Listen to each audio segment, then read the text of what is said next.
విశ్వాధిపతి, జీవము కలిగిన దేవ, ఆశ్చర్యకరుడా, సర్వోన్నతుడా, సర్వ సృష్టికర్త, మహాగరుడ, మహోన్నతుడు యేసయ్యా, మీకు స్తోత్రములు స్తోత్రములు స్తోత్రములు స్తోత్రములు. నిన్న నేడు నిరంతరం ఏకరీతిగా ఉన్న దేవుడవు నాయన, జీవము కలిగిన దేవుడవి, జీవాధిపతి అయిన దేవుడవు ప్రభా. యేసయ్యా, నీకు స్తోత్రములు స్తోత్రములు నాయన. ఇదిగోనని రాత్రికాల సమయం ఈ విధంగా మీరు ఒకసారి నాయన మీ సముఖంలో చేరి మీ కృపను వేడుకలు గొప్ప భాగ్యం ఇచ్చారు. ఇంతవరకు పాటల ద్వారా మహిమ పొందిన దేవుడివి, వాక్య భాగంలోనికి వెళ్ళుచుండగా మీరు ఈ రంగం మీదకి దిగిరండి, మీ ఆత్మకార్యము జరిగించండి, నాతో మాతో మాట్లాడమని మమ్మల్ని అందరినీ మీ కృపాస్తాలకు సమర్పిస్తూ యేసుక్రీస్తును ప్రార్థిస్తున్నాము పరమ తండ్రి, ఆమేన్. మనమందరూ కూడా నిలబడి ఉన్న సమయంలో దేవుని పరిశుద్ధ గ్రంథంలో నుండి ప్రకటన గ్రంథము 3వ అధ్యాయము 7వ వచనం మనం చదువుకుందాం. ప్రకటన గ్రంథము 3వ అధ్యాయము 7వ వచనము. ఫిలదెల్ఫియాలో ఉన్న సంఘపు దూతకి ఇలాగు వ్రాయము: దావీదు తాళపు చెవి కలిగి ఎవడునూ వేయలేకుండా తీవాడును, ఎవడునూ తీయలేకుండా వేయవాడునైనా సత్యస్వరూపకు పరిశుద్ధుడు చెప్పు సంగతులేవనగా. ప్రార్థన. కృపా సత్య సంపూర్ణ పరిశుద్ధుడా, ఈ పరిశుద్ధురావును బట్టి మీకు స్తోత్రములు నాయన. ఈ రాత్రి మా వెనుకల్లో చదవబడిన లేఖన భాగాన్ని దీవించండి, విరిచి మాకు వడ్డించండి, నాతో మాతో మాట్లాడండి నాయన. మీరే రంగం మీద గొప్ప కార్యము జరిగించమని యేసుక్రీస్తు పరిశుద్ధురావును ప్రార్థిస్తున్నాం మా పరమ తండ్రి, ఆమేన్. దయచేసి కూర్చునండి.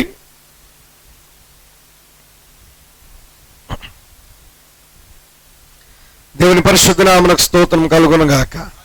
హల్లెలూయా, హల్లెలూయా. స్తుతి, మహిమ, ఘనత, ప్రభావములు ఆయనకి కలుగును గాక, ఆమేన్. నిశ్చయంగా ఈ యొక్క సాయంకాల కుడికలో మరొకసారి దేవుని కృపను వేడుకునే గొప్ప భాగ్యాన్ని ప్రభు మనకు అనుగ్రహింపజేశారు. దేవునికి స్తోత్రం కలుగును గాక. మరి ఫిలదెల్ఫియా సంఘ కాలాన్ని మనం ధ్యానం చేస్తున్నాం ప్రియులారా. మరి ఇక ఇందులో అభినందన మనం చూస్తున్నాం. అభినందనము, హల్లెలూయా. సంఘాన్ని దేవుడు అభినందిస్తున్నాడు, ఆమేన్. మరి ఇక అభినందనలో మనం చూసినప్పుడు కొన్ని ప్రాముఖ్యమైన కార్యాలు మనం చూస్తున్నాము. సంఘములో చేరుట గొప్ప కాదు, సంఘములో జీవము లేదు, క్రీస్తులో జీవం ఉంది. హల్లెలూయా. ఈరోజు మనం క్రీస్తులోనికి నడిపించబడాలి. అందుకని ప్రవక్త అన్నాడు, ఒక వ్యక్తిని సంఘము యొద్దకు మనం నడిపించవచ్చు, కానీ క్రీస్తులోనికి నడిపించాలంటే ఆయన కృప కావాలి. హల్లెలూయా, ఆమేన్. ఎందుకంటే సంఘంలోనికి నడిపించబడిన ప్రతి వ్యక్తి క్రీస్తులోకి నడిపించబడతాడని గ్యారంటీ లేదు, ఆమేన్. ఎంతో మందిని మన సంఘానికి తీసుకొచ్చాం, ఉన్నారా? హల్లెలూయా. సంఘాన్ని యొద్దకు తీసుకురాగలం, కానీ క్రీస్తులోనికి మనం తీసుకెళ్ళాం. క్రీస్తులోనికి తీసుకెళ్ళటం అనేది కేవలం ఆయన చేతుల్లో ఉంది.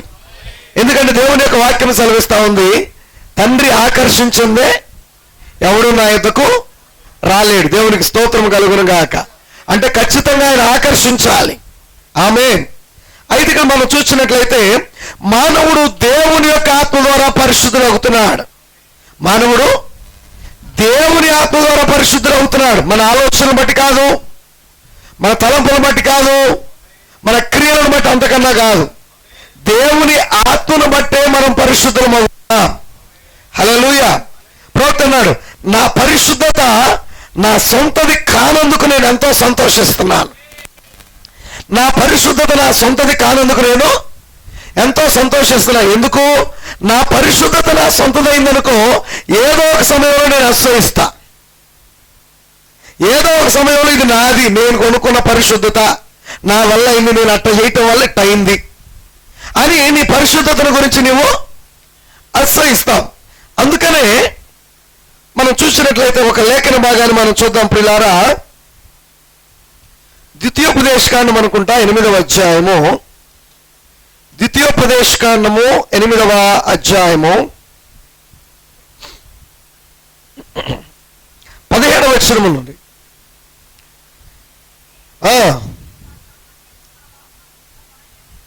అయితే మీరు మా సామర్థ్యము మా బాహుబలము ఇంత భాగ్యము మాకు కలుగజేస్తునని అనుకుందరేమో. దేవుడు మిమ్మల్ని ఆశీర్వదించి ధన్యధాన్యాలు ఇచ్చి ఐశ్వర్యం ఇచ్చి దేవుడు మిమ్మల్ని ఆశీర్వదిస్తే మీరు మా సామర్థ్యము మా బావు నేను కష్టపడ్డానండి, నా సామర్థ్యం అండి, నేను కష్టపడి సంపాదించుకున్నానండి, నా బాహుబలం, కష్టపడి మా సామర్థ్యం ఎవరి వల్ల కాలేదు, కానీ నా వల్ల ఇది నా యొక్క టాలెంట్, నా సామర్థ్యము, నా బాహుబలము, ఇంత భాగ్యము మాకు కలుగజేస్తున్నని అనుకుందురేమో. ఒకవేళ మీరు అనుకుంటారేమో.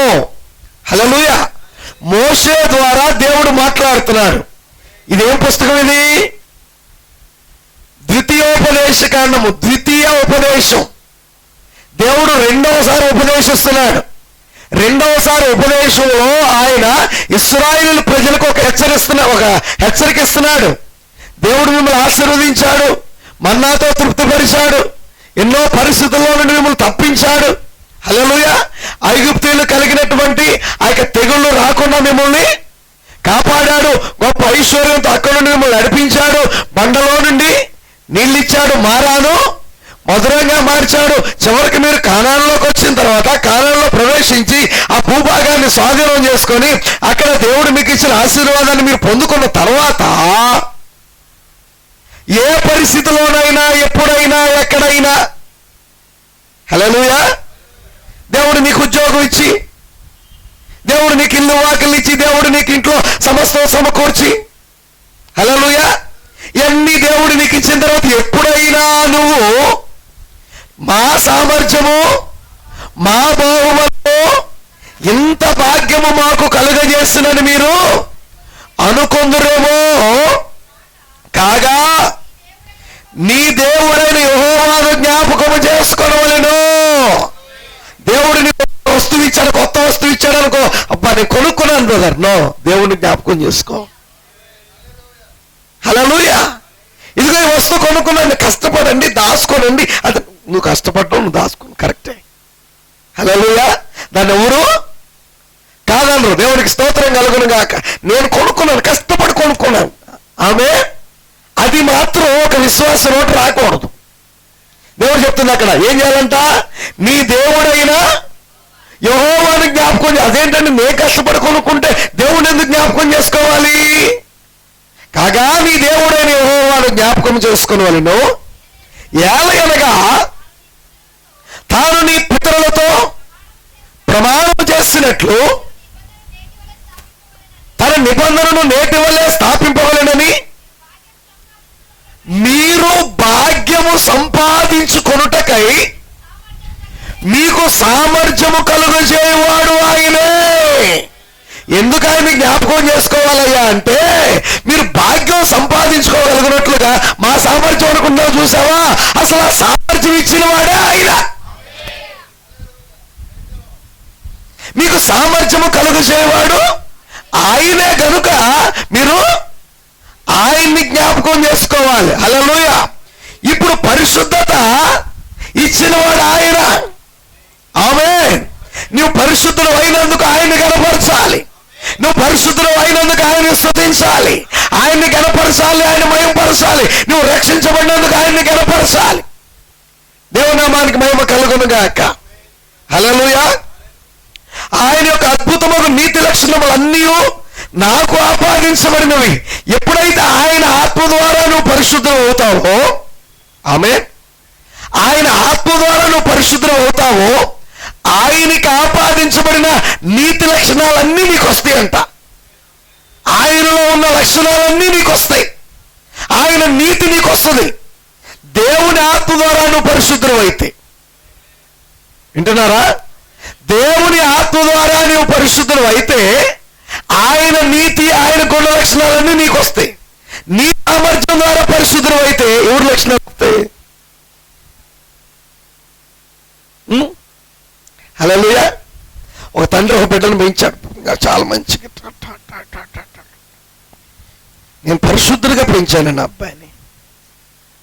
ఆడు పరిశుద్ధతలో, ఆడు అనుకునేటువంటి పరిశుద్ధతలో అన్ని ఎవరి లక్షణాలు వస్తాయి? పెంచే తండ్రి లక్షణాలు వస్తాయి. హల్లెలూయా. కాబట్టి ఇప్పుడు పరిశుద్ధత అనేది మానవుల ద్వారా కాదు మనం పొందుకోవాల్సింది. పరిశుద్ధత అనేది దేవుని ఆత్మ ద్వారా మనం పొందుకోవాలి. దేవునికి మహిమ కలుగును గాక. హల్లెలూయా. అద్భుతమైన నీతి లక్షణం అధికారములన్నీ నాకు ఆపాదించబడినవి, నాకవి వర్తించును, నిత్యము దేవుడు స్తుతింపబడును గాక. హల్లెలూయా. ఎప్పుడెప్పుడు దేవుడు స్తుతింపబడును గాక? నిత్యం. ఎందుకంటే ఆ లక్షణాలన్నీ నీలో నాలో ఉన్నాయి. ఆమేన్. హల్లెలూయా. సత్య స్వరూపేగు వాడు ఈ సంగతులు చెప్పుచున్నాడు. ఎవరండి చెప్పేది? సత్య స్వరూపేగు వాడు ఈ సంగతులు చెబుతున్నాడు. ఈ సత్యమను మాట చాలా అద్భుతమైన మాట. ప్రవక్త చెప్తున్నాడు చూడండి, ఈ సత్యం అనే మాట చాలా అద్భుతమైన మాట.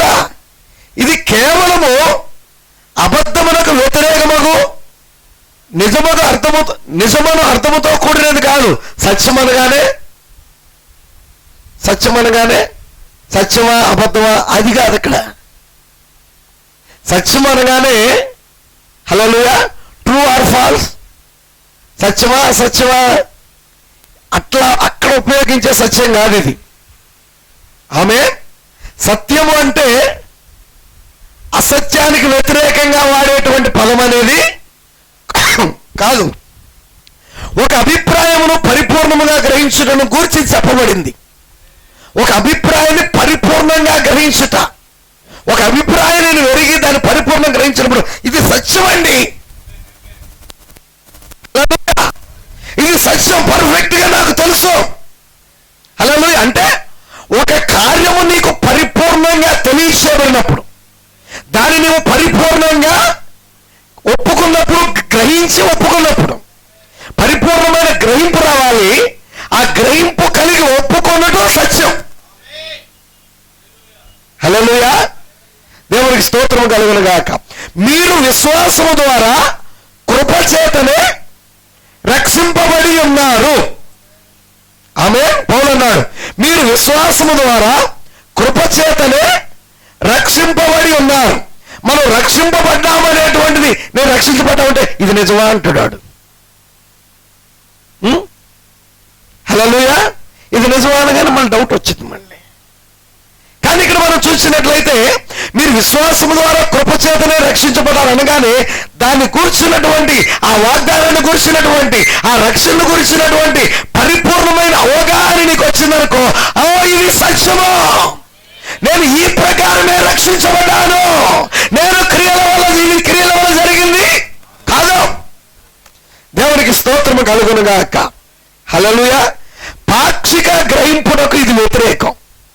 అంటే సగం తెలిసి సగం తెలియకపోవటం కాదు.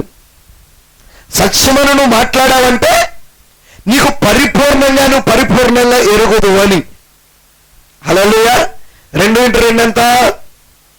నువ్వు ఎట్ట అడిగినా 4 చెప్తావు, ఎందుకంటే సత్యం కాబట్టి. హల్లెలూయా. ఆ సత్యమును నువ్వు దాని గురించి అవగాహన నీకు వచ్చినప్పుడు ఆ అడిదిప్పిన 2 3 అంటాను, 3 రెళ్ళు 6 అన్న 6 రెళ్ళు 3 రెళ్ళు. హల్లెలూయా. ఎట్టేసినా అది 2x3 అన్నా 3x2 అన్న ఎట్ట చేసినా నువ్వు ఆన్సర్ చెప్తావు. ఎందుకని? దాని గురించిన పరిపూర్ణ గ్రహింపు ఉంది కాబట్టి సత్యం ఏంటో కరెక్ట్గా చెప్తావు. హల్లెలూయా. ఇప్పుడు నీ రక్షణను గురించినటువంటి గ్రహింపు, పరిపూర్ణ గ్రహింపు నీకుంటే నువ్వు చెప్తే ఎలా రక్షించబడ్డావంటే నేను విశ్వాసము ద్వారా కృపచేత రక్షించబడ్డా అంటే దాని గురించినటువంటి పరిపూర్ణమైన గ్రహింపు వచ్చినప్పుడు పరిపూర్ణమైన ఒప్పుదలలో నుండి వచ్చేది సత్యం. హల్లెలూయా. ఇది పాక్షిక గ్రహింపునకు వ్యతిరేకం. అంటే సగం తెలిసి సగం తెలియకపోవడం కాదు, ఏదో కొంచెం తెలియటం అంతకన్నా కాదు. హల్లెలూయా. ఉదాహరణకు యోహాను 6:32 చెప్పిన చూడండి, మోషే మీకు పరలోకము నుండి దిగి వచ్చిన ఆహారమును ఇయ్యలేదు కానీ నా తండ్రి మీకు పరలోకము నుండి దిగి వచ్చిన నిజాహారం ఇచ్చును. యోహాను 15:1 నేను నిజమైన ద్రాక్షావల్లి అన్నాడు. 9:24 ఎబ్రి ఎలాగనగా క్రీస్తు హస్తకృత్యముగా పరిశుద్ధ స్థలములో ప్రవేశించలేదు కానీ పరలోకములోనికే ప్రవేశించను. ఆయన ఇప్పుడు మన పక్షముగా దేవుని సముఖమందు నిలిచి ఉన్నాడు. 1 యోహాను 2:8 చీకటి గతించినందున నిజమైన వెలుగు ప్రకాశించున్నది. దేవునికి స్తోత్రము కలుగును గాక. ఈ మాట పూర్ణ గ్రహింపును వ్యక్తము చేయుచున్నది. సత్యము అనేటువంటి మాట పూర్ణ గ్రహింపును వ్యక్తం చేస్తున్నది. పాక్షిక గ్రహింపునకి ఇది వ్యతిరేకం. అంటే కొంచెం కొంచెం తెలియటం, నాకు కొంచెం అర్థమైంది అనే దానికి సత్యం అనే మాట పూర్తిగా వ్యతిరేకం. నాకు సత్యం తెలుసు అన్నావంటే పూర్తిగా తెలుసు అని అర్థం. వింటున్నారా? నాకు సత్యం తెలుసు అని నువ్వు చెప్పావంటే పూర్తిగా తెలుసు. ఏం తెలుసు నీకు సత్యం అనుకో, ఇది కాదు నీకు సత్యం తెలుసు అని చెప్పేది అక్కడ. హల్లెలూయా. నాకు సత్యం తెలుసు అని నువ్వు పూర్తి గ్రహింపు ఉందని అర్థం అక్కడ. ఆమె ఈ వచనములలో మనం నాకు చదివిన వచనాలన్నింటిలో కూడా క్రీస్తుని గురించినటువంటి మాదిరిని మనం చూసాం. హల్లెలూయా. ఏంటిది? పరలోకం నుండి దిగి వచ్చిన ఆహారం యేసే. దాని గురించిన పూర్తి గ్రహింపు మనకు కావాలి. నేను నిజమైన ద్రాక్షావళి, ఆయన నిజమైన ద్రాక్షావళిని గ్రహింపు కావాలి. హల్లెలూయా. ఆయన హస్తకృతమైన ఆలయంలో కాదు కానీ పరలోకములోనే ప్రవేశించాడు అనే దానికి నీ గ్రహింపు కావాలి. చీకటి గతించినందున నిజమైన వెలుగు ప్రకాశించుండి. ఇవన్నీ ఎవరి గురించి చెప్పబడ్డాయి? యేసుక్రీస్తు గురించేనా? నిజమైన వెలుగు ఆయనేనా? ద్రాక్షావళి ఆయనేనా? పరలోకం నుండి దిగి వచ్చిన ఆహారం ఆయనేనా? హల్లెలూయా. పరలోకములకు ఎక్కిపోయిన వాడు ఆయనేనా? ఆమె ఇవన్నీ ఎవరు? హల్లెలూయా. అందుకే ఆయన అన్నాడు, నేనే మార్గమును. రెండో మాట కాదు మనకి. ఏంటిది? నేనే సత్యమునై ఉన్నాను. నేనే సత్యము. ఏంటి సత్యం? ఆయన ద్రాక్షావళి అనేది సత్యం. హల్లెలూయా. పరలోకం నుండి దిగి వచ్చిన ఆహారం ఆయన అనేది సత్యం. ఆమె ముందెన్నడూ లేని విధంగా ఇప్పుడు మనం అర్థం చేసుకోగలం. ఈరోజు దేవుడు ఎటువంటి గ్రహింపును, ఎటువంటి బయలుపాటునిచ్చాడంటే ముందెన్నడూ కూడా ఇంత కృప లేదు ప్రియులారా. ముందెన్నడూ కూడా ఇంత బయలుపాటు లేదు. ముందెన్నడూ కూడా ఇంత విఫలముగా వాక్యము వివరించబడటం లేదు. హల్లెలూయా. అది అజ్ఞాన కాలం. అందుకని ఆ అజ్ఞాన కాలాన దేవుడు చూసి చూడనట్టు ఊరుకున్నాడు. దేవుడికి స్తోత్రము కలుగును గాక. హల్లెలూయా. ఆ అజ్ఞాన కాలంలో ఇప్పుడు దేవుడు చూసి చూడనట్టు పోడు. ఇప్పుడు గొప్ప బయలుపాటును మనకి ఇస్తున్నాడు, పరిపూర్ణ గ్రహింపునిస్తున్నాడు. ఇది పాక్షిక గ్రహింపు కాదు. హల్లెలూయా. ఏదో కొంచెం తెలియతే నమ్మేయటం కాదు. ఈరోజు చాలా మంది కూడా వాక్యంలో, పరిశుద్ధ గ్రంథంలో ఒక వాక్యం చాలని రక్షణ. హల్లెలూయా. ఏంటి?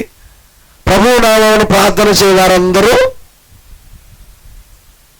చాలండి. ఎన్ని కాదండి. బాప్తిస్మం అట్ట ఇట్ట ప్రవక్త ఎన్ని కాదండి. వాక్యం ఏం చెప్తుంది? ప్రభువు నామమున ప్రార్థన చేయవారందరూ. హల్లెలూయా. ఇప్పుడు అట్ట అయితే ప్రవక్తలు ఎందుకు? వర్తమానం ఎందుకు? ఏమండి? అసలు ఈ ప్రకటన గ్రంథం ఎన్ని, ఈ సంఘకాలాలు, దోతలు వీళ్ళందరూ ఎందుకు? హల్లెలూయా. అక్కడ లేని ప్రభువు నామమును ప్రార్థన చేయవారందరూ రక్షింపబడరు. మేము ఎవరి నామను ప్రార్థన చేస్తున్నామండి? యేసు నామమును ప్రార్థన చేస్తాం. కాబట్టి మాకు రక్షణ ఉంది. బాప్తిస్మం, మోసడం, కూర్చోవడం, నుంచోవడం ఎన్ని. హల్లెలూయా. ఇది పాక్షిక గ్రహింపు. ఆమె పూర్ణమైనది వచ్చినప్పుడు పూర్ణము కానిది నిరర్ధకమగును. పూర్ణమైనది వచ్చినప్పుడు పూర్ణము కానిది నిరర్ధకమగును. దేవునికి స్తోత్రము కలుగును గాక. ఇప్పుడు పరిపూర్ణమైనది వచ్చింది. హల్లెలూయా. పరిపూర్ణత ఇవ్వబడిన కాలంలో మనం ఉన్నాం. అందుకని ప్రభువారేమన్నాడు? మీ పరలోకపు తండ్రి పరిపూర్ణుడు గనుక మీరును పరిపూర్ణులుగా ఉండెదరు. పరలోకపు తండ్రి కుమారులు ఎవరు ఉన్నారో వాళ్ళందరూ పరిపూర్ణులుగా ఉంటారండి. దాని అర్థం అదే. మీ పరలోకపు తండ్రి పరిపూర్ణుడు గనుక మీరును కొంతమంది అన్నాడా? మీరులో మీలో కొంతమంది అన్నాడా? అలా మీరును పరిపూర్ణులై ఉండెదరు అంటే పరిపూర్ణులుగా ఉంటారు. మీరు ఉండబోయే కాలం వస్తుంది. ఇప్పుడు అది వచ్చే ఉన్నది. హల్లెలూయా. ఇప్పుడు ఆ పరిపూర్ణతను మనం పొందుకునే కాలంలోనికి వచ్చాం ప్రియులారా. దేవునికి స్తోత్రము కలుగును గాక. హల్లెలూయా. ముందెన్నడూ లేని విధంగా మనం ఇప్పుడు అర్థం చేసుకోగలం. ముందెన్నడూ లేని విధంగా. ఆమె ఎందుకంటే అంత గొప్ప బయలుపాటు ఇచ్చాడు దేవుడు మనకి. దేవునికి స్తోత్రము కలుగునుగాక. హల్లెలూయా. నిజంగా ఈరోజు ఇదే వర్తమానం జ్ఞానులకు ఇవ్వండి, ఇదే వర్తమానం శాస్త్రులకు ఇవ్వండి, ఇదే వర్తమానం సైంటిస్టులకు ఇవ్వండి, అర్థం కాదు. హల్లెలూయా. ఎందుకంటే వారి వర్తమానాన్ని జ్ఞానముతో చూడాలనుకుంటున్నారు, జ్ఞానముతో అర్థం చేసుకోవాలనుకుంటున్నారు. హల్లెలూయా. ఆమేన్. అయితే ఈరోజు జ్ఞానముతో అర్థం చేసుకునేది కాదు, జ్ఞానముతో చూసేది కాదు. హల్లెలూయా. దేవుని ఆత్మ ద్వారా, విశ్వాసము ద్వారా దీన్ని మనం గ్రహించాలి.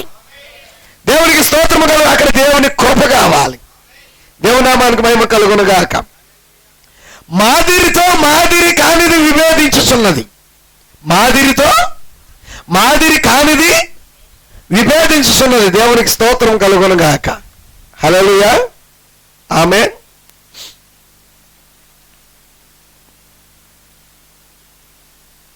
ఇక్కడ ప్రభు ఉన్నాడు. దేవునికి స్తోత్రం కలుగునుగాక. హల్లెలూయా. ఆయన మనకు మాదిరి. ఆమేన్. హల్లెలూయా. ఇప్పుడు ఆయన యొక్క పరిపూర్ణత అంతా మనకిచ్చాడు. ఆయన పరిపూర్ణత అంతా మనకి ఇవ్వబడింది. హల్లెలూయా. ఇప్పుడు పరిపూర్ణమైనది. ఆమేన్. అయితే ఇక్కడ మనం చూస్తే హల్లెలూయా, ఇది పరిపూర్ణమైంది. ఇప్పుడు ఈ పరిపూర్ణతను ధరించుకోవాలి. ఆమేన్. పరిపూర్ణత అనే దానికి నేను సర్కిల్ వాడు. ఆమేన్. హల్లెలూయా. ఇక్కడ ఇంకొక మనిషి ఉన్నాడు. ఆమేన్.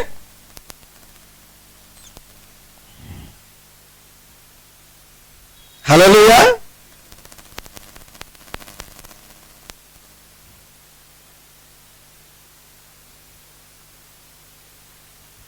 పూర్ణమైనది, పూర్ణము కానిది. దేవునికి స్తోత్రము కలుగునుగాక. ఇప్పుడు చూడండి,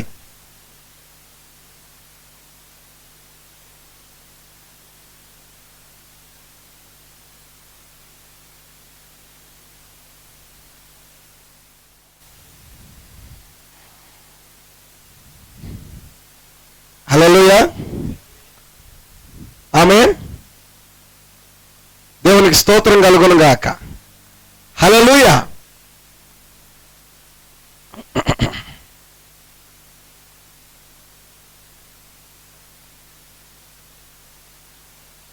ఆమేన్. పూర్ణమైనది. ప్రారంభం ఇలాగుంది, చివరికి వచ్చేటప్పటికి హల్లెలూయా. ఇప్పుడు ప్రభు ఎలాగున్నాడో చివరికి వచ్చిన వాళ్ళు అలాగే ఉంటారు. ఆమేన్. దేవునికి స్తోత్రం కలుగునుగాక. ఇంకో రకంగా మనం అర్థం చేసుకోవాలంటే, తల్లి గర్భంలో బిడ్డ పడినప్పుడు ఆమేన్. హల్లెలూయా. గర్భంలో బిడ్డ పడిన వెంటనే ఈ రూపంలోనికి రాడు. దినదినం అంటే నెలలు గడిచే కొలది బిడ్డ ఎదుగుతూ ఉంటాడు. పరిపూర్ణమైన స్థితికి వచ్చినప్పుడు గర్భంలో ఉన్నాడు బిడ్డ. నిజమేనా? ఏమవుతాడు? బయటకు వస్తాడు. హల్లెలూయా. ఈ రూపంలో తల్లి గర్భంలో పడ్డాడు, ఆమె ఈ రూపంలో బయటకు వస్తాడు.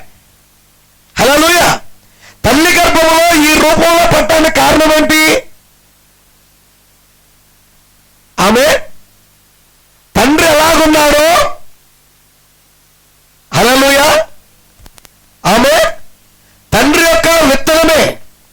ఎదిగి ఎదిగి ఎదిగి ఎదిగి ఎటువంటి స్వభావం కలిగిన వ్యక్తి తండ్రి వలె బయటకు వస్తాడు.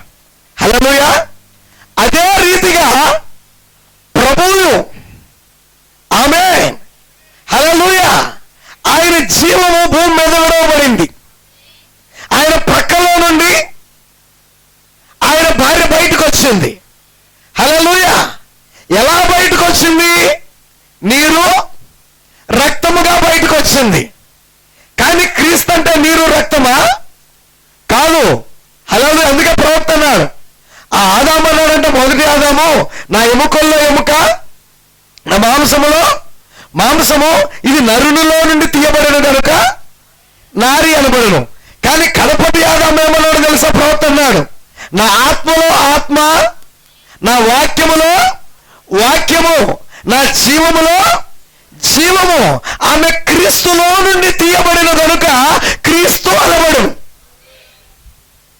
ఆమె వాక్యములో నుండి తీయబడిన కనుక ఆమె కూడా వాక్యమే. అందుకని వధువు కాబట్టి వాక్యము వధువు, వరుడు కాబట్టి వాక్యము వరుడు. హల్లెలూయా. నిజమా కాదా?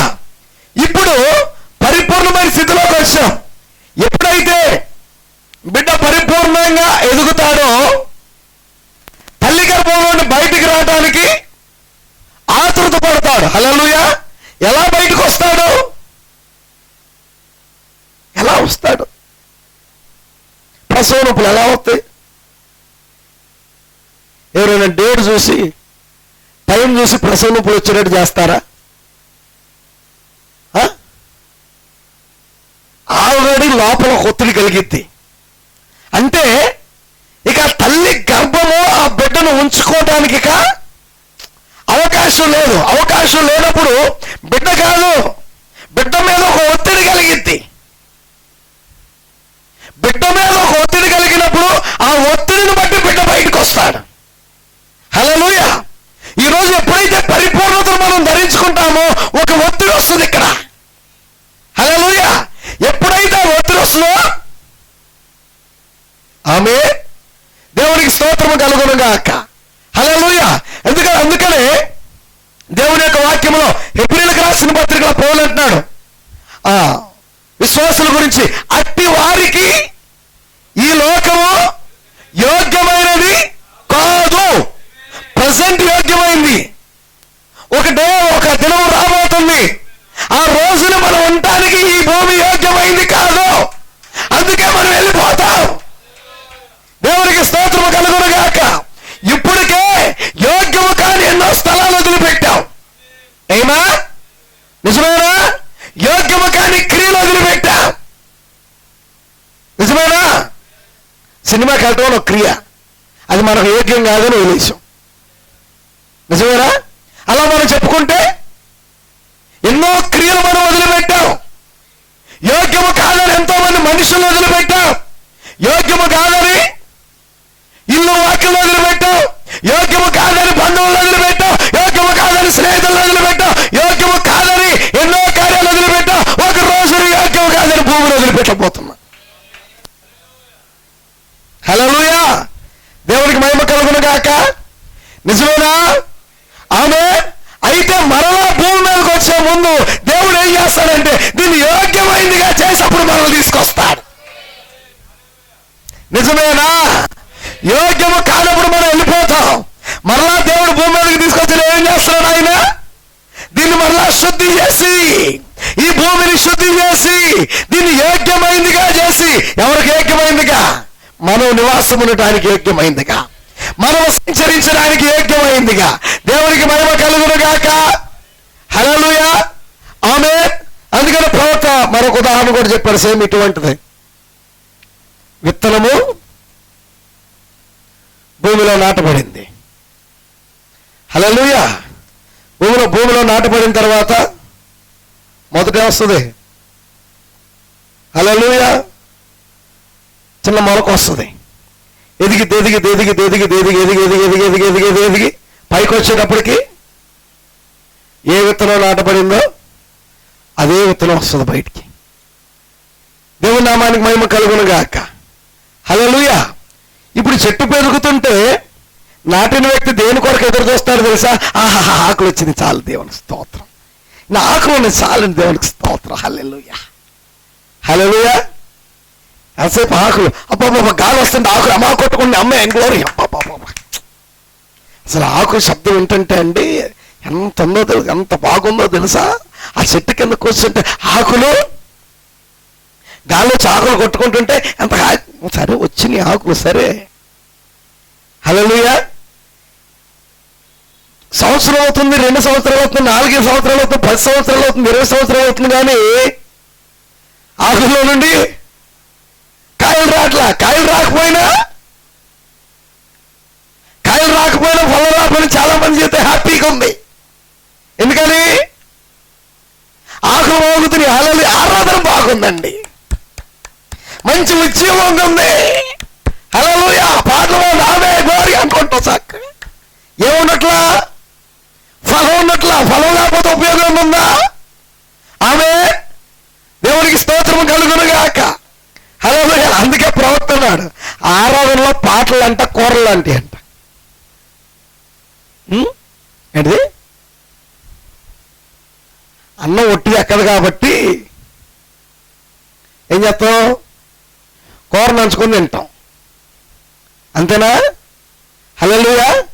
నాతో పచ్చళ్ళు నంచుకొని తింటాం. ఆమె కానీ చాలామంది అంటుందండి, అన్నం వదిలేసి కూర తినేస్తారు. కూర రుచిగా ఉంటుంది. హల్లెలూయా. అయితే అన్నం లోపలికి వెళ్ళడం కొరకు ఉపయోగించే ఇవన్నీ దేవునికి స్తోత్రం కలుగునుగాక. కానీ చాలా మంది అసలు నిజం. అందుకని చూడండి, ఆరాధన ప్రారంభమై పాటలప్పుడు ఆరాధన వేరండి, వాక్యరాగం ఏమైపోయింది? చెట్టు అయితే ఉంది కానీ ఆకులు బాగానే ఉన్నాయి కానీ ఫలం లేదు. గాలి వచ్చినప్పుడు సప్పగా ఆమె గోరి హల్లెలూయా ఆకులు కొట్టుకుంటున్నాయి, కానీ ఫలం ఉన్నట్లా. వాక్యం దగ్గరికి వచ్చేటప్పటికి దేవునికి స్తోత్రము కలుగునుగాక. పూర్ణమైనది వచ్చినప్పుడు పూర్ణము కానిది నిరర్థకమగును. పక్కన ఇంకో చెట్టు ఉంది, సంవత్సరం 2 సంవత్సరాలకి బ్రహ్మాండమైన కాపు వచ్చింది. హల్లెలూయా. కాపు రానంత వరకు ఈ చెట్టుని ఆహామోహ అన్నారు జనాలు. ఎప్పుడైతే కాపు వచ్చిందో కాపురాని చెట్టు కింద ఊరు రాడు. ఇక ఎక్కడ ఉంటారు? ఫలం ఇచ్చే చెట్టు కింద ఉంటారు. దేవునికి స్తోత్రం కలుగునుగాక. హల్లెలూయా. కానీ ప్రవక్తన్నాడు, ఫలం ఇచ్చే చెట్టు కింద రాళ్ళు ఉంటాయంట, ఫలం ఇచ్చే చెట్టు కింద కర్ర మొక్కలు ఉంటాయంట. ఫలం లేని చెట్టు మీదకి ఎవడు రాయిస్తున్నాడు, ఎవడు కర్ర పెట్టుకుంటాడు, ఎవడు దాని జోలికి రాడు. ఫలం ఇచ్చే చెట్టుకి దారిపోయాడు కూడా రాయేసుకొడుతూ ఉంటాడు. నిజమేనా? ఫలం లేని దానికి ఆహారం ఉన్నాడు, కాసేపు నుంచి ఉంటాడు, పోతాడు. ఎవడు రాయి పట్టుకొని పైకి వేస్తాడు, కర్ర పెట్టుకుంటాడు, ఎవడు గెడ కట్టాడు దానికి. ఎందుకు? ఏమైనా ఉంటే కదా. హల్లెలూయా. ఒక చెట్టు ఫలిస్తుంది అనుకోండి, ఊరికి వెళ్ళేవాడు రోడ్డు వెళ్తాడు, బండి బెల్లకుందని చెప్పి ఒక రాయిసి కొడతాడు, ఏమైనా వచ్చింది ఏమన్నా. హల్లెలూయా. చూడండి, అందుకే ప్రవక్తని ఒక సహోదరుడు ఒక తోటలోకి తీసుకెళ్ళాడంట. ఒక మామిడి తోటలోకి తీసుకెళ్ళి మాట సందర్భంలో వచ్చినప్పుడు, ఈ తోటలో ఏ చెట్టు కాయలు తీయగా ఉండేవో చెప్పగలవంటే ప్రవక్త నేను చెప్పగలను అన్నాడంట. ఎలా చెప్తా ఉన్నాడంట? నాకు తోట చూపించి చెప్తా ఉన్నాడంట. హల్లెలూయా. నా కాయలు కోసి తిని చెప్తానన్నా ప్రవక్త, తోట చూపించి చెప్తానన్నాడంట. తోట అంతా తిరిగి వచ్చి ఇదిగో ఈ చెట్టు అన్నాడంట. అన్నాడంట, అదిగో దాని కింద ఎన్ని ఎక్కువ రాళ్ళు ఉన్నాయో, ఎన్ని ఎక్కువ కర్రముల పొలాలు ఉన్నాయో ఆ చెట్టు. ఎందుకంటే ఈ పళ్ళు బాగుంటాయి కాబట్టి జనాలు రాళ్ళన్నీ దీని మీద వేశారు. హల్లెలూయా. పొలం దాని మీదకి ఎవడో రాయేస్తాడు, సపోజ్ కోసుకుని అదే వేస్తా అంటాడు. ఎవడో వచ్చిన అర్రే ఇదొద్దు, దీని మీదకి రాలేయద్దు, దేని మీదకి వేయాలి, దాని మీదకి ఏంటి రాయి. ఎందుకని? అవి తీగుంటాయి, అవి రుచిగా ఉంటాయి. ఇది పుల్లగా కోసినా వేస్తూ వేసేవాడిని కూడా ఈనుడు. హల్లెలూయా. సింపుల్. దేవుడికి స్తోత్రం కలుగునుగాక. ఈరోజు రాళ్ళు వధువు మీద పడతాయి. హల్లెలూయా. నిందలు అవమానాలు లోకానికి రావు. హల్లెలూయా. లోకంలో ఎన్ని చర్చలు ఉన్నా అందరూ హ్యాపీగా ఉంటారులే. ఎవరు ప్రతి ఓడికి డిస్కషన్ మన గురించే. ఎందుకని? ఒకటి ఫలభరితంగా ఉంది, రెండోది రుచికరంగా ఉన్న ఫలాలు. దేవునికి స్తోత్రం కలుగును గాక. హల్లెలూయా. వింటున్నారా? ఆమె ఫలం లేని చెట్టు అయితే కాసేపు దాని కింద సాగు తీరి వెళ్ళిపోతారు తప్ప, ఫలం ఉందనుకోండి సాగు తీరొద్దాం ఉన్నవాడు ఊరుకోడు, ఒక తినే చెట్టు ఉంటుంది అనుకుంటాడు. ఆమె ఒక పండు తినే చెట్టు ఉంటుంది అనుకుంటాడు. దేవుని నామానికి మహిమ కలుగును గాక. ఆమేన్. అందుకని ప్రభువు అన్నాడు, లోకము నన్ను ద్వేషించింది కనుక మిమ్మును ద్వేషించును. లోకము నన్ను ద్వేషించింది, మిమ్మును ద్వేషించును. దేవునికి స్తోత్రము కలుగును గాక. అందరూ నన్ను తిడుతున్నారు, మంచిది, దేవుడు నేను దీవించును గాక. చాలా మంది తప్పు చేయ, ఒకడు దొంగోడంట, దొంగతనం చేసి అందరూ నన్ను దొంగ అంటున్నారు బెదరు అన్నాడంట. అంటే ఆ వ్యక్తికి పోల్చగాడు ప్రభుతో అని చెప్పి. హల్లెలూయా. నిజంగా దొంగతనం చేయకోకుండా యథార్థంగా ఉన్నామని దొంగ అంటే ఆ వ్యక్తి అయ్యా నిలుకోలేని నిన్ను, నువ్వు అక్రమకారుల్లో ఒకరికి అంశపడ్డావు, నువ్వు అక్రమం చేయకపోయినా నన్ను అట్టయించారే అంటే అనొచ్చు, కానీ సిలువ మీద దొంగలంటే కుదరదు. హల్లెలూయా. కుదిరిద్దా? మేము కూడా ఆయనతో కూడా అక్రమకారు, నువ్వు నిజంగానే అక్రమార్కుడు, నువ్వు అక్రమం చేసినోడు. హల్లెలూయా. అంతే తప్ప నేను అక్రమం చేసి ప్రభువుతో నీళ్ళు పోల్చుకోవడానికి కుదరదు అక్కడ. ఆమె ఈరోజు నువ్వు చేసిన దానికి కాదు, చెయ్యని దానికి చెయ్యని నేరానికి చెయ్యని దానికి నువ్వు శిక్ష, నిన్న అవమానం భరిస్తే అప్పుడు అది ప్రభువును బట్టి నీకు వచ్చింది అనుకోవాలా. హల్లెలూయా. వాడిని తిట్టి 10 మాట్లాడి మీకు ప్రభు చూడలేదు అంటాడు, నిన్ను కూడా అంటున్నారు. ఆయన ఏం అనలేదు, అది గుర్తుపెట్టుకోవాలి ముందు మనం. హల్లెలూయా. ఆయన బాధించబడినను హింసించబడినను నోరు మన నోరు తెరితాక ఆపేవాడు లేడు. అది కాదు, అక్కడ కాదు మన పోలిక. హల్లెలూయా. వింటున్నారా? ఆమె ఎక్కడ మన పోలిక? ఆయన ఎట్టి పరిపూర్ణతను కలిగి ఉన్నాడు. ఈరోజు అట్టి పరిపూర్ణత మనం కలిగి ఉండాలి. దేవునికి స్తోత్రము కలుగును గాక. ఆమె మాదిరితో మాదిరి కానిది విభేదించుతున్నది, నిజస్వరూపముతో నీడకు తేడా ఉంది. నిజస్వరూపానికి నీడకి తేడా ఉందండి. వింటున్నారా? నిజస్వరూపం వేరు, నీడ వేరు. హల్లెలూయా. నీడకే నిజస్వరూపానికి చాలా తేడా ఉంది. హల్లెలూయా. నేను ఎంతే ఉన్నాయి, వెనకాల ఫోకస్ లైట్ పెడితే నా నీడ అంత కనబడుతుంది. అమ్మో ఎంత పెద్దోడో. హల్లెలూయా. అవునా కాదా? అది నీడ, ఇది నిజ స్వరూపం. ఆమె వేస్తే పెద్ద లైట్ అయితే నీడొచ్చి 20 అడుగులు 30 అడుగులు పడుద్ది. అంటే నేను 20 అడుగులు 30 అడుగులు పడుకున్నానా? ఆమె నిజస్వరూపానికి నీడకి తేడా ఉంది. నిత్త మధ్యాహ్నం చూడు, నీ నీడ ఎంతే ఉంది అంటే నువ్వు ఎంతే ఉన్నావా? నో. హల్లెలూయా. నీడ మారిపోతా ఉంటది, కానీ నిజస్వరూపం మారిపోదు. దేవునికి మహిమ కలుగును గాక. ఇప్పుడు ఉదాహరణకు పరలోకపు మన్నాను చూడండి. దేవుడు ఇశ్రాయేలీయుల కొరకు పరలోక మన్నాను క్రిందికి పంపించెను, కానీ ఆ భోజనము సంతృప్తినియలేదు. అది నీడ. తిన్నారు, సంతృప్తిని. రోజు ఇదేనా? రోజు ఈ మన్నానేనా? హల్లెలూయా. మాకేం కావాలా? మాంసం కావాలా? ఈ పప్పొద్దు మాకు, ఈ మన్నా వద్దు మాకేం కావాలా? మాంసం కావాలని మన్నా తినేవాళ్ళు ఎవరు అడిగారు? మొక్క అడిగారు. హల్లెలూయా. మన భాషలో హల్లెలూయా. రోజు దేవుడు మన్నా పెడతాడు. మన్నా పెడుతుంటే అదే కొత్తిమీర గింజలా ఉందంట. హల్లెలూయా. కొత్తిమీర గింజలా కూడా ఏం తింటామన్నారు. ఇది రోజు ఎవరి దగ్గరికి వచ్చారు? హల్లెలూయా. ఆ రోజు ఆయన వాళ్ళ పాస్టర్. హల్లెలూయా. ఆ సంఘానికి ఆయన నాయకుడు. ఆమె వచ్చి రోజు ఇది ఏం భోజనాలు మొక్క పట్టట్లేదు అన్నాడంట. ప్రభువా కంగారు పడి నేను ఎన్నాళ్ళు అన్నాడు ఆయన. దేవుడు ఏం చెప్పాడు? పూరేలను కురిపించాడు. అయితే ఇక్కడ మనం గమనించాల్సిన కార్యం ఏంటంటే, మన్నా పరలోకపు ఆహారం. అది ఆమె ఆ ఆహారం ఇవ్వబడిన ప్రజలకి తృప్తినిచ్చిందా? దాని ద్వారా తృప్తి చెందలేదు. ఎందుకంటే అది నీడ. హల్లెలూయా. ఆ భోజనము తృప్తి నీలేదు. అది ఒక దినమునకు మాత్రమే భోజనం. ఏ రోజు ఆ రోజే. రేపు దాచుకుంటే కంపు. హల్లెలూయా.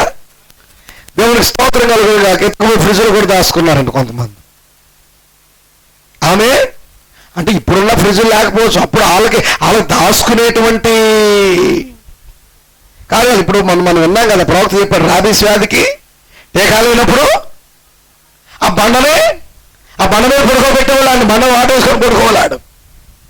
అట్లాగే ఆహారం దాచుకోవడానికి వాళ్ళ మార్గాలు వాళ్ళ ఫ్రిడ్జ్లో పెట్టుకున్నారు. వాళ్ళు కొట్టిన తెల్లారికి. హల్లెలూయా. చూడండి, ఇక్కడ మనం గమనించాల్సిన కార్యం ఏంటంటే మోషే ముందే చెప్పాడు, ఏ రోజుకి సరిపడా ఆ రోజు తీసుకోండి, రేపుడు కాదు. హల్లెలూయా. అంటే ఎందుకులే అది కొద్దిగా ఒకడు ఎక్కువ దాచుకున్నాడు. ఇంకోటి అంటే రేపు దొరికిద్దో దొరకదని తినేది కూడా సగం ఆట పెట్టాడంట.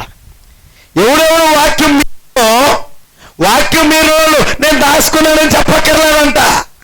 తెల్లారిపాటి అవుతుంటే ఇంట్లో నుండి కంపు కొడుతుందంట. ఏ ఇంటి దగ్గర నుండి కంపు కొట్టిద్దో వాళ్ళు వాక్యాన్ని మీరినట్టే. దేవునికి స్తోత్రము కలుగును గాక. హల్లెలూయా. ఎందుకంటే దేవుని యొక్క వాక్యాన్ని కనుక మనం అతిక్రమిస్తే ఆమె హల్లెలూయా దేవుడు దాన్ని బహిర్గతం చేస్తాడు.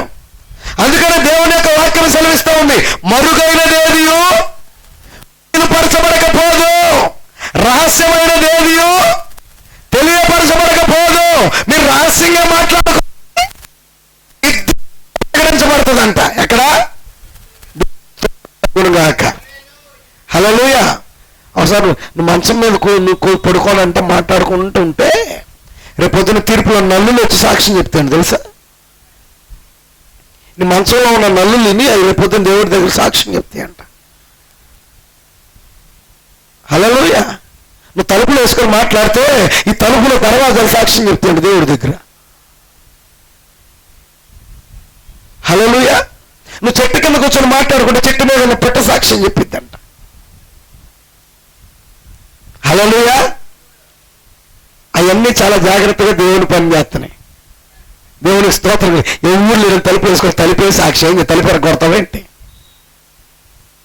హల్లెలూయా. చూడండి, దేవుని యొక్క వాక్యం, దేవుని యొక్క ప్రణాళిక. దేవుని నామానికి మహిమ కలుగును గాక. అది ఒక మాత్రమే బాగుండును, దానిని తినిన వారు మరుసటి దినానికి మళ్ళా ఆకలేసింది, అలాంటి వాడికి మళ్ళీ ఆకలేసింది. హల్లెలూయా. అది మిగిలిన కుళ్ళిపోవచ్చున్నది. కానీ ఏ పరలోకము నుండి దిగి వచ్చిన నిజాహారముగా ఉండెను. పరలోకము నుండి దిగి వచ్చిన నిజాహారము యేసయ్య ఉన్నాడు. దానికి మన్నా ఒక మాదిరి మాత్రమే. మన్నా అనేది క్రీస్తుకు ఒక మాదిరి మాత్రమే. పరలోకము నుండి దిగి వచ్చిన ఆహారమును ఎవరైనా తినినచో మరి ఎన్నడూ ఆకలి కొనడు, అతను మళ్ళా వచ్చి దానిని తిననవసరం లేదు. హల్లెలూయా. అతను కనుక నిజమైన ఆహారాన్ని తింటే మళ్ళా వచ్చి తిననవసరం లేదు. దేవునికి స్తోత్రం కలుగును గాక. ఈరోజు పరలోకం నుండి దిగి వచ్చిన ఆహారం ఆయనే. ఆయన్ని మనం తింటున్నాం, ఇంకా పరిపూర్ణంగా తినాలి. అందుకే తింటున్నాం. పరిపూర్ణంగా ఎప్పుడైతే తింటామో ఇక ఆకలి వచ్చిపోతుంది, ఆకలి వచ్చిపోద్ది. ఇక ఆమె అందుకనే పరలోకంలోకి వెళ్ళాకంట అసలు భూమి మీద నువ్వు ఎన్నడూ తిననటువంటి రుచికరమైనటువంటి పదార్థాలన్నీ ఉంటాయండి పరలోకంలో. అంత టేస్ట్ నీ జీవితంలో అనుభవించున్నావు. ప్రవక్త అన్నాడు, ఇప్పుడు నువ్వు తిన్నావు కదా పళ్ళు, కాయగూరలు, పళ్ళు, ఫ్రూట్స్ అన్నీ, ఇవన్నీ శపించమన్న ఫ్రూట్స్. ఇవి శపించమన్న భూమిలో వచ్చిన ఫ్రూట్స్. హల్లెలూయా. ఏదో ఒక పండు తింటే పప్పు ఎంత టేస్ట్గా ఒప్పించి, శపించబడిన భూమిలో వచ్చిందని అంటున్నావు. దేవుడు శపించక ముందు ఉన్నటువంటి ఫ్రూట్ యొక్క రుచి ఎలా ఉంటుందో తెలుసా? అది నువ్వు అక్కడ తినబోతున్నావు రేపు పొద్దున. వేల పరిపాలన నువ్వు తింటా. దేవునికి మహిమ కలుగును గాక. ఇప్పుడు మనం తినేవన్నీ ఇప్పుడు చెప్పను అక్కడ ఎందుకు. హల్లెలూయా. మన బ్రదర్స్ ఎవరన్నా సంవత్సరానికి ఎంత యూరియా తింటున్నాం అని చెప్పి 14 కిలో బ్రదర్ చెప్పి సంవత్సరానికి అన్నం తినిపోతుంటే అన్నంతో పాటు 14 కేజీల యూరియా తింటున్నాం అంట. మనం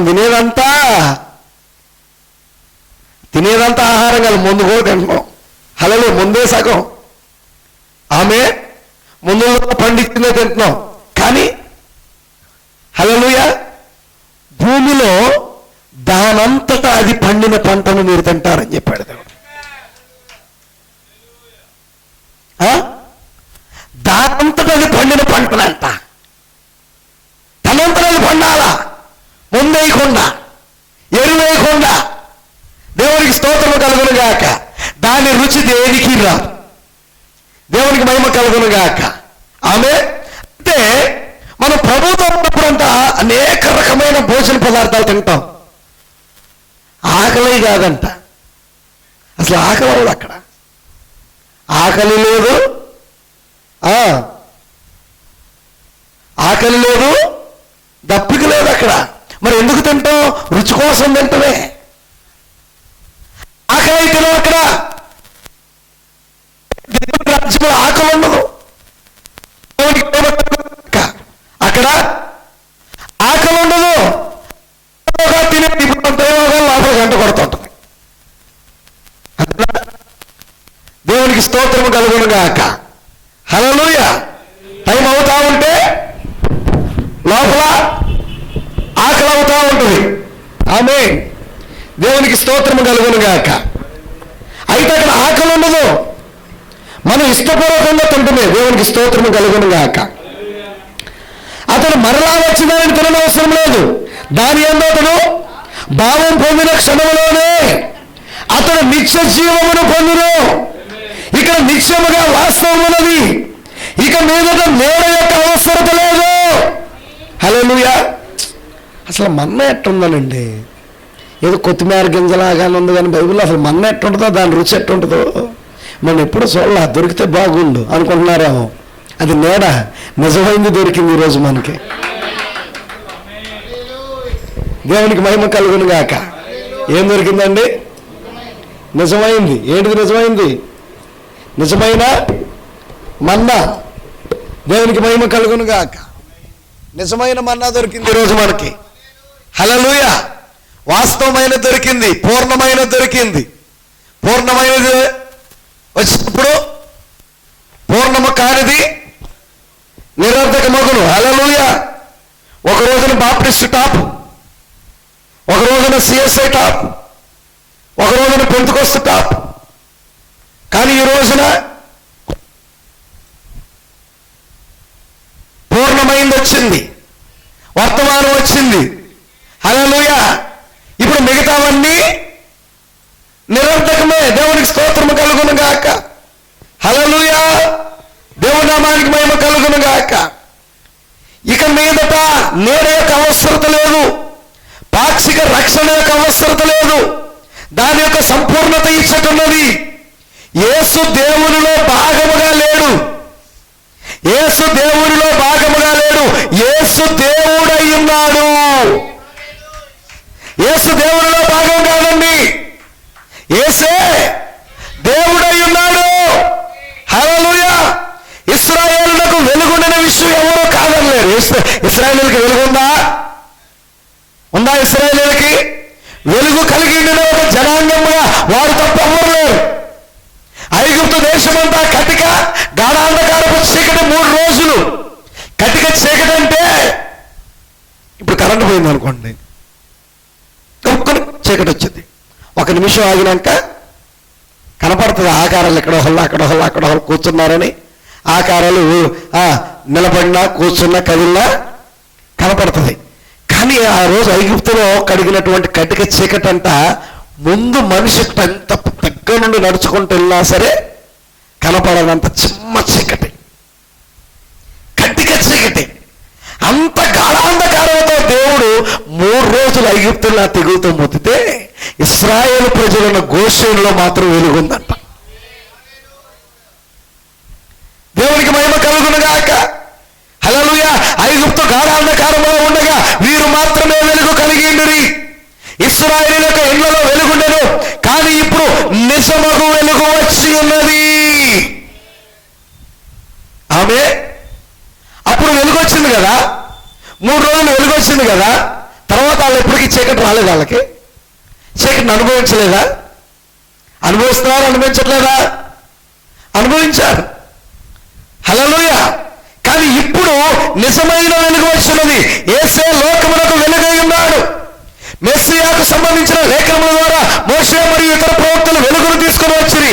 ఆ విధముగా ఇశ్రాయేలునకు వెలుగుండెను. కానీ ఇప్పుడు వెలుగు యొక్క నెరవేర్పు వచ్చిందంట. జాగ్రత్తగా ఉండండి. ఇక్కడ వెలుగు యొక్క నెరవేర్పు వచ్చింది. ఆయన వెలుగై ఉన్నాడు. హల్లెలూయా. దాని యొక్క నీడను ఇశ్రాయేలీయులు అనుభవించారు. హల్లెలూయా. ఆమె వారి గృహాల్లో వాళ్ళు కలిగి ఉన్నారు. ఆ రోజున గోషేను దేశంలో వాళ్ళు కలిగి ఉన్నారు. ఆ నిజమైన వెలుగు వచ్చింది. ఆ వెలుగు యొక్క నెరవేర్పు వచ్చింది. వెలుగుచుండిన వాక్కు ఏంటంట? వెలుగుచుండిన వాక్కు. హల్లెలూయా. వెలుగుచుండిన వాక్యం. ఈ వాక్యం ఆరిపోయే వాక్యం కాదండి. దేవునికి మహిమ కలుగును గాక.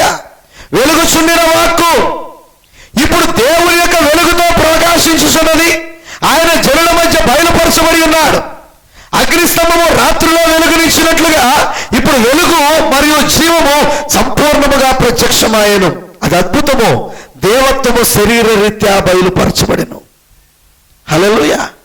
ఆమె దేవుడు వెలుగై ఉన్నాడు. ఆయన యందు చీకటి ఎంత మాత్రమును లేదు. హల్లెలూయా. ఆమె ఇప్పుడు దేవుణ్ణి కలిగి ఉన్న వానిలో చీకటి అంత మాత్రం ఉండదు, వెలుగుంటుంది. ఆయన జీవితం, ఎవరైతే యేసుని కలిగి ఉంటారో వారి జీవితం వెలుగుమయంగా ఉంటుంది. హల్లెలూయా. వారు రాత్రికి భయపడరు, పగలంతకన్నా భయం ఉండదు. ఎందుకని? వారి జీవితమే వెలుగుమయముగా ఉంటుంది వారి జీవితం. దేవునికి మహిమ కలుగును గాక. ఎందుకంటే ఈరోజు యేసును మనం కలిగి ఉంటే, వాక్యమును మనం కలిగి ఉంటే యేసును కలిగినట్టే. ఎందుకనగా అది మనల్ని వెలిగిస్తున్న వాక్యము. ఆమె హల్లెలూయా. అందుకని మనం పాట పాడతాం కదా, నన్ను జక్కేను వెలిగించిందంట, సమరయ స్త్రీని వెలిగించింది, కొండ వదిలేసి పరిగెత్తింది. అంటే ఆమె జీవితం చీకటితో ఉంది. ఎప్పుడైతే ఆయన వాక్కు వెలిగించిందో, హల్లెలూయా, ఆమె జీవితం వెలుగుమయమైంది. ఆమేన్. దేవునికి స్తోత్రము కలుగును గాక. దమస్కు మార్గములో సౌలును వెలిగించి పౌలుగా మార్చాడు. ఆ వాక్యమే, ఆ వెలుగే ఈ రోజు మనల్ని వెలిగిస్తుంది, మన జీవితాలను వెలిగిస్తుంది. ఇది అద్భుతము. హల్లెలూయా. ఇప్పుడు దేవత్వము శరీర రీత్యా బయలుపరచబడిన. ఎలా బయలుపరచబడిందంట? శరీర రీత్యా బయలుపరచబడింది. ఇప్పుడు దేవత్వం ఎక్కడుంది? ఏమా దేవత్వం ఎక్కడున్నాడు? దేవుడు అది అక్కడున్నాడన్నా, ఇది ఇక్కడున్నాడు. పరిగెత్తక్కర్లా, దేవుడు ఎక్కడున్నాడు? శరీర రీత్యా బయలుపరచబడుతుంది. దేవత్వము శరీర రీత్యా బయలుపరచబడుతుంది. వాక్యము, దేవుని వాక్యం ఎవరికి వచ్చును వారే దైవములు. హల్లెలూయా. ఎందుకంటే వాక్యమే దేవుడు. నువ్వు వాక్యాన్ని కలిగి ఉంటే నువ్వు దైవత్వాన్ని కలిగి ఉన్నావు. దైవత్వాన్ని కలిగి ఉంటే నువ్వు అధికారాన్ని కలిగి ఉన్నావు. దేనిపైన? సృష్టిపై అధికారము, లోకంపై అధికారము, పాపముపై అధికారము, మరణముపై అధికారము. ఓ మరణమాది ముల్లెక్కడా అధికారము కలిగి, ఓ చచ్చిన చాప నీకు జీవం ఇస్తున్నానన్నాడు. అదిని లార్డ్ బ్రహ్నామాలు బయలుదేరారు. ఆయన దేవుడు కాబట్టి చచ్చిన చాపకు జీవం ఇచ్చాడు. ఉడత కలుగునుగాక అన్నాడు. ఆయన దేవుడు కాబట్టి ఉడత. హల్లెలూయా. దేవునికి స్తోత్రం కలుగును గాక. మన దెయ్యాన్ని ఎలగొట్టింది ఎవరు?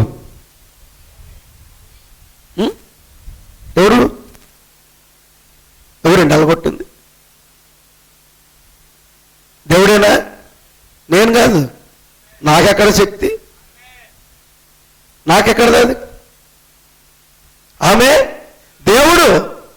మనం దేవుణ్ణి కలిగినప్పుడు మనం ఆజ్ఞాపిస్తే జరిగింది అని చెప్పి నేను దేవుడు అయిపోతానా? ప్రవర్తక మాదిరి మనము దైవత్వాన్ని కలిగి ఉండగలము. అందుకే ఏడ్చుకెళ్తాం.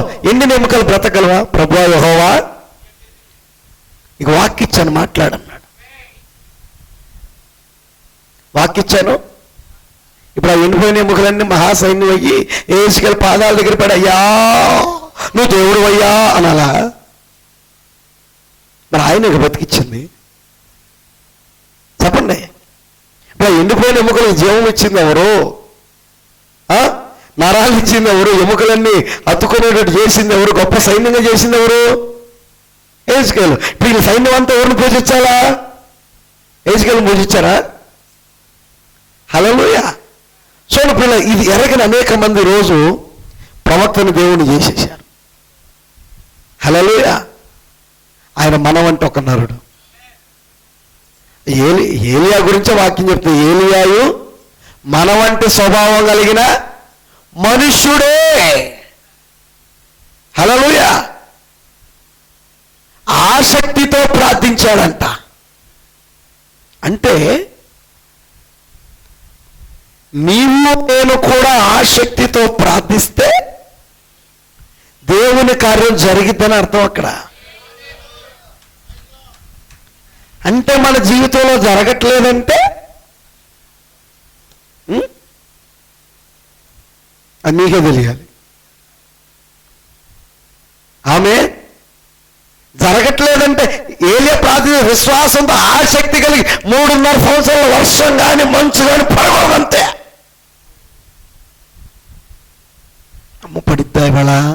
మబ్బులు ఫుల్గా పట్టిన వర్షం వచ్చిద్దా? రాదు. 3.5 సంవత్సరాలు రాదు అంతే.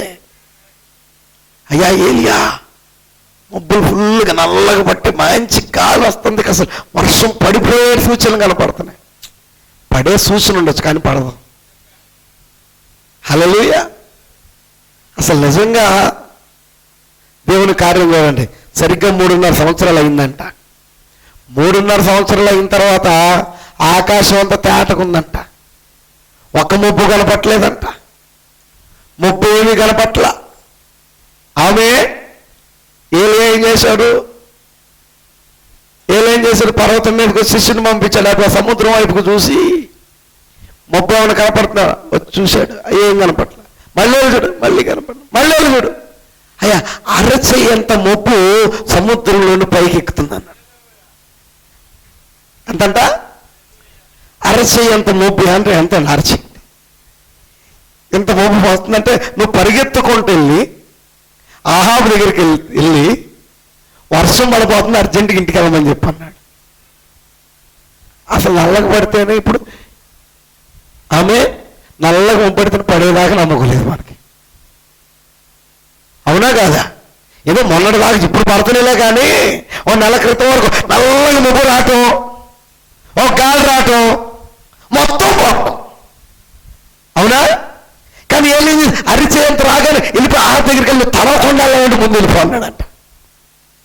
ఆహాబు గుర్రం వెళ్ళేసరికి తడిసిపోయాడు.